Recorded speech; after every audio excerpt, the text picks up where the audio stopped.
Vous écoutez Pandémie et vous, la série qui va à votre rencontre. Aujourd'hui, direction le Var, en compagnie de Ray, qui est saisonnier, serveur. Bonjour Ray. Bonjour Boris. Alors dis-moi, à quel moment as-tu entendu parler pour la première fois du coronavirus?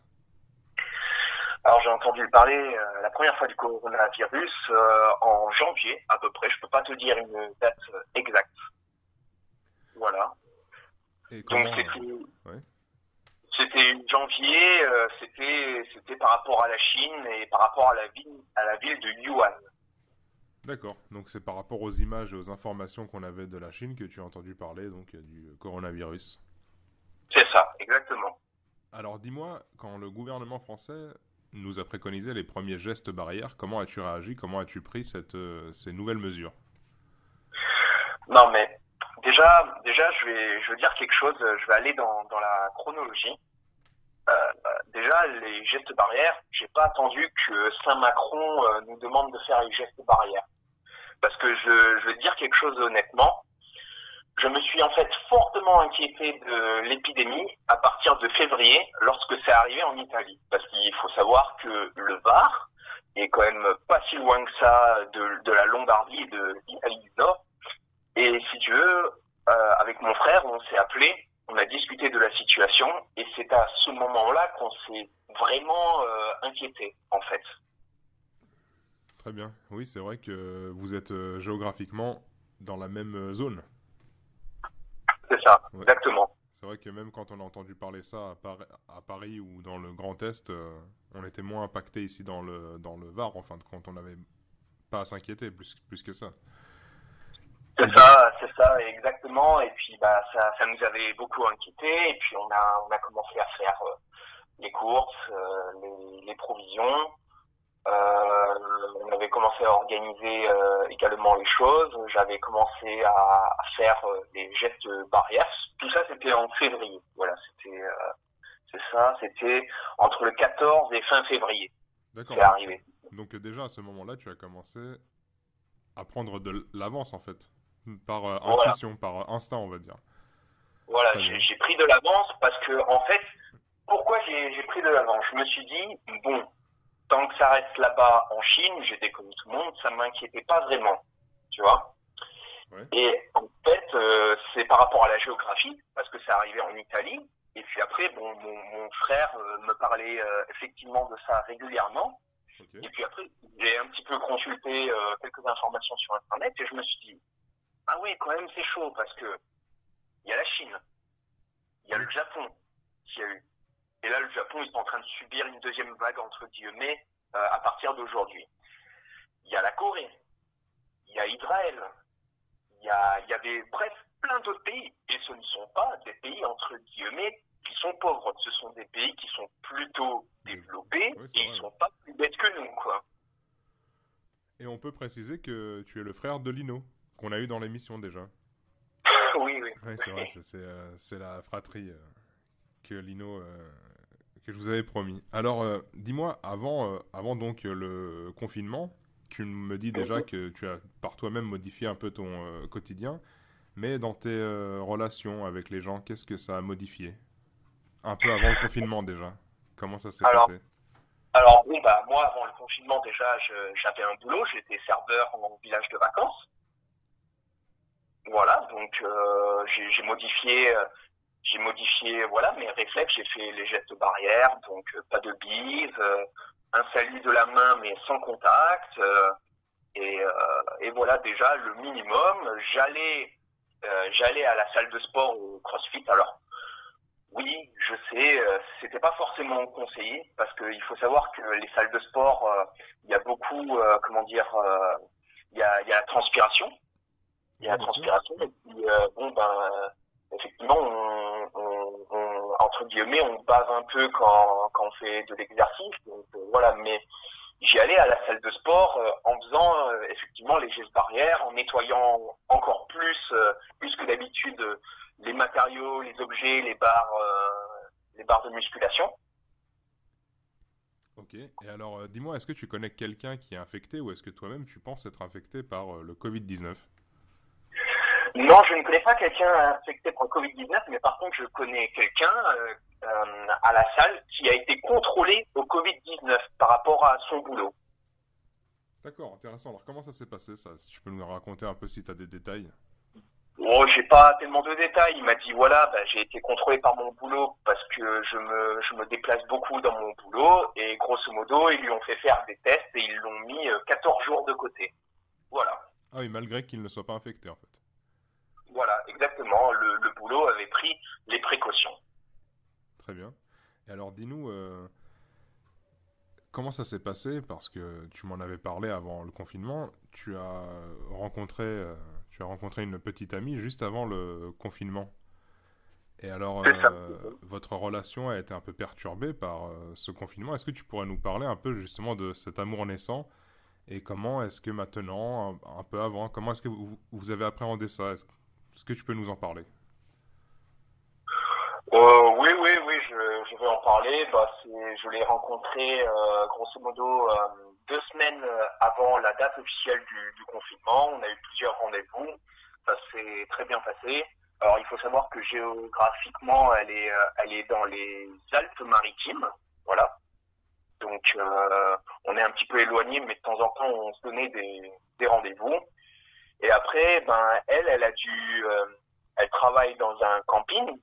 Donc, elle a dû malheureusement continuer le boulot une semaine après le confinement. Et après, ben, son camping l'a mis au chômage partiel parce que bon, ben, je pense que le camping, au bout d'un moment, a été considéré comme commerce non nécessaire. Oui, c'est vrai, oui. Et alors Voilà. vous le vivez comment maintenant pendant le confinement? Est-ce que vous donnez toujours des nouvelles? Est-ce que ça a cassé votre début d'amour? Ou qu'est-ce qui se passe? Comment ça se passe maintenant? Ben écoute, ce que je fais, c'est que j'essaie d'appeler en visio via WhatsApp tous les 2, 3 jours, pas tous les jours parce que bon ben je pense que c'est important de pas appeler tout le temps, tous les jours parce qu'au bout d'un moment on n'a plus rien à se dire, donc c'est bien d'appeler tous les 2, 3 jours parce qu'au moins on a fait des journées, etc., etc., et puis on a du contenu à dire, et puis après si on veut rajouter des choses, effectivement, voilà. Très bien. Et alors dis-nous un peu comment se passe ton quotidien de confiné et avec qui tu es confiné, comment ça se passe, quoi. Voilà. Est-ce qu'il y a des nouvelles habitudes? Alors, bah, je suis confiné avec mon frère, Lino. Le quotidien se passe plutôt bien, ça va, on n'a pas à se plaindre. Il y a une belle maison, un jardin sympathique, un terrain, donc on a toujours un petit peu des travaux à faire. On a toujours du jardinage. Là, l'autre jour, j'étais en train d'enduire les murs. Je faisais l'enduit couleur des murs. Donc, on a toujours des activités et des choses à faire déjà de base. Donc, on risque pas de s'ennuyer. On s'est fait des séances de yoga un petit peu le matin et après on se fait des séances de sport ensemble. Donc il n'y a pas eu de coup dur pour l'instant.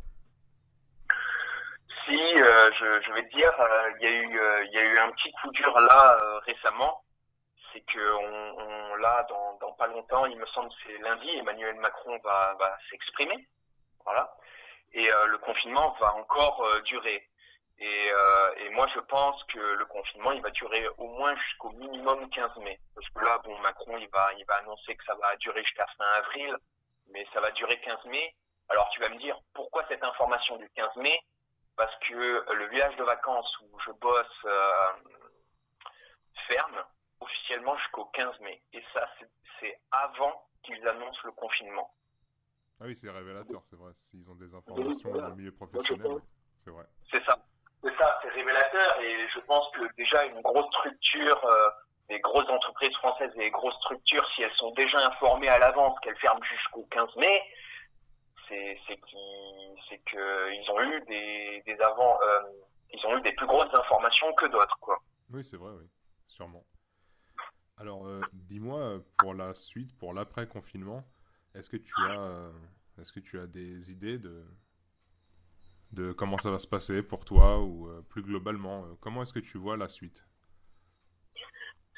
Comment est-ce que je vois la suite alors mais déjà tu sais sur cette situation, là, on n'aura pas le temps avec l'émission, mais il y a trop de choses à dire en fait, sur cette situation.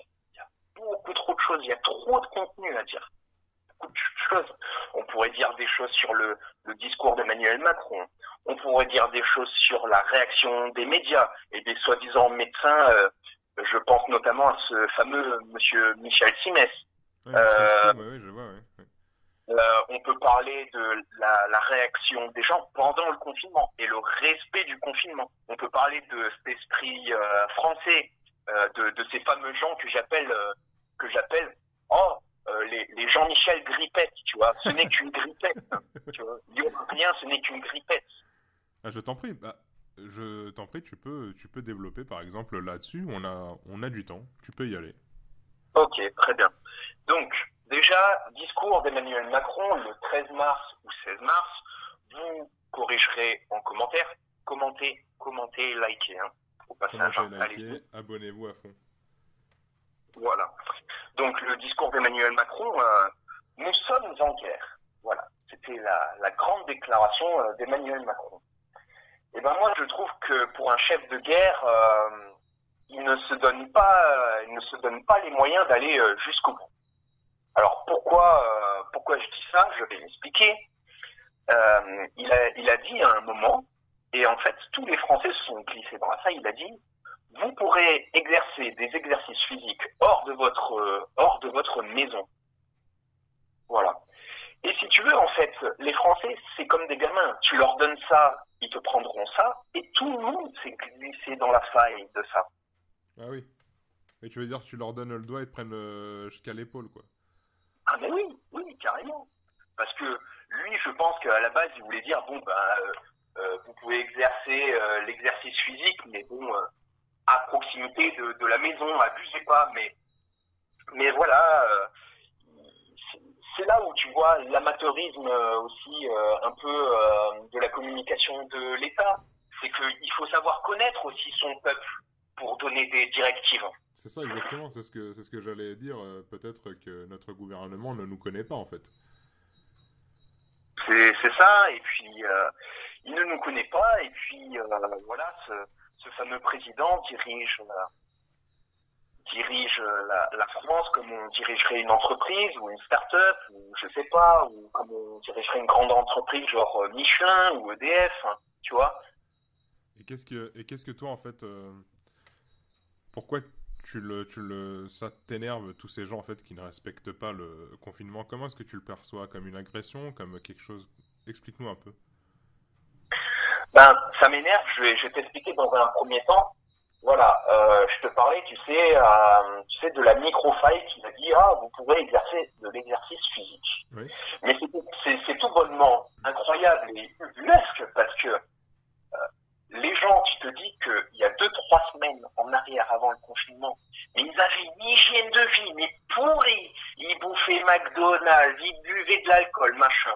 Et là, d'un coup, hop et hop. Alors les gens, ils se sont tous mis à être des cyclistes, des joggeurs. Ils ont complètement abusé. J'ai même vu des gens, pour te dire, qui se bronzaient à la plage, tu vois. Mais Ah oui. c'est incroyable. Ouais, moi j'en ai vu certains sur internet, c'est vrai, que ça doit être rageant de voir ça en vrai, alors que soi-disant le gouvernement nous dit qu'on devrait se comporter comme dans une situation de guerre en fait. C'est ça exactement. Et puis, moi je pense aussi qu'un chef de guerre doit être ferme et qu'un chef de guerre doit dire ce qui se passe. Et le mot isolement et confinement n'a pas été dit une seule fois. Je le répète encore une fois, Boris, le mot isolement, confinement n'a pas été dit une seule fois. C'est vrai. Oui, c'est vrai, ouais. Il n'y a pas eu de terme exact et précis, assez carré, quoi. Ouais. Voilà. Ouais, je me souviens d'avoir eu la même sensation que toi sur son tout premier discours qui était à rallonge, où il a fait une espèce de grosse soupe, où à la fin on était juste sonné, parce que lui-même n'avait pas l'air de comprendre ce qu'il était en train de mettre en place, en fait. Bah après je pense aussi que voilà, je pense qu'il était en stress aussi. Oui. Je pense qu'il laissait pas trop de l'exprimer sur son visage parce que bon ben si tu veux t'as des il faut savoir qu'autour de ces gens politiques, qu'importe le parti, il y a des équipes de communication et il y a des psychologues aussi qui disent, bah, tu vois, hop, tu dois te mettre le buste droit, tu dois poser les mains comme ça, pas beaucoup de rictus pour pas avoir une grille de lecture comportementale. Donc il s'est forcé, ça se voyait. Il est énormément stressé par cette situation, je Oui, pense. complètement, ouais. Oui, il pense à chacun de ses mouvements, qu'il accompagne de ses paroles, etc. Oui, on voit qu'il n'était pas très à l'aise. Ouais. Il n'était pas comme d'habitude, ouais, c'est vrai. C'est ça exactement. Et puis donc là, on a parlé de Macron. Ouais. Donc maintenant, oui, bien sûr, oui. Suivant, je vais parler des médias parce que les médias sont absolument fantastiques, quoi. Alors, d'après les médias, quelques semaines avant, tous les spécialistes disaient c'est un virus quasiment inoffensif, c'est une genre de grippette, ça ne sert à rien de faire les provisions, ça ne sert à rien de porter les masques. Ouais, c'est vrai, ouais. Et puis là, tout d'un coup, là, il y a une semaine en arrière, Michel Simès, qui fait son mea culpa, j'ai sous-estimé la situation de ce virus, je ne pensais pas qu'il était autant propagateur, utiliser les masques, les courses, laisser les 24 heures de côté. Donc, on voit vraiment bien que les médias ont vraiment un discours dominant. Ouais, tu veux dire qu'ils sont dirigés, quoi. Ils ne sont pas libres. C'est comme des girouettes, en fait. Ils suivent le sens que leur donne le gouvernement. Exactement. Franchement, c'est totalement incroyable. Et cette fameuse Sibeth Ndiaye aussi. Oh oui, ça c'est... Les masques ne servent à rien. Moi-même, je ne sais pas comment utiliser un masque. Porte-parole du gouvernement. Porte-parole du gouvernement, mais qu'est-ce que c'est que ça, quoi? Sans déconner. Ouais. Oui, là, c'est vrai qu'on est dans l'absurde. Et tu vois, ce qui me fait peur, c'est que je sens qu'ils vont créer, à la fin du confinement, ils vont essayer de créer un espèce de discours un peu moitié mea culpa, tout ça, qui vont rouler les gens dans la farine. Et les gens ne réagiront pas, tu vois. Ils ne demanderont finalement pas de compte et ils diront « Ah, mais non, mais le gouvernement a fait ce qu'on peut. Ah, mais tu vas trop loin, Ray. Pourquoi tu critiques le gouvernement?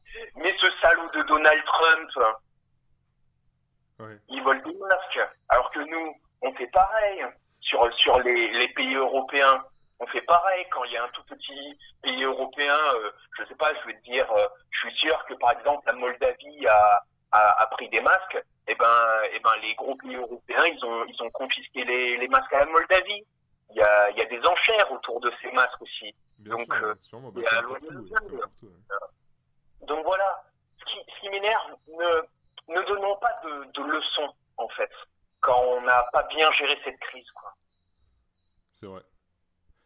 Est-ce que tu as un message à faire passer à tous ceux qui nous écoutent pour le maintenant, pour l'après, qu'est-ce que tu as envie de dire à nos auditeurs? Écoutez, tu vois, là, regarde. 3 personnes devant moi en train de marcher dans la rue. 3 personnes en groupe, quoi. Excuse-moi, là, je réagis en live, mais ça me fout en rogne, quoi. Mais j'en ai marre, quoi.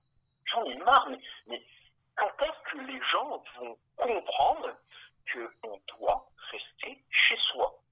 Il faut rester chez soi, il faut se balader, mais seulement si c'est nécessaire pour aller faire des courses ou à la pharmacie, et basta.